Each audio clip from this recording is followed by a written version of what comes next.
السلام عليكم ورحمة الله تعالى وبركاته. مشاهدينا الكرام، مرحبا بكم في هذا الفيديو الجديد.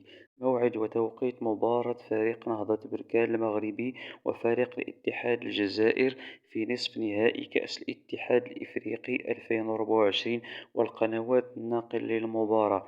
تأهل فريق نهضة بركان إلى نصف نهائي كأس الاتحاد الإفريقي بعد تغلب على فريق أبو سليم الليبي في ربع نهائي.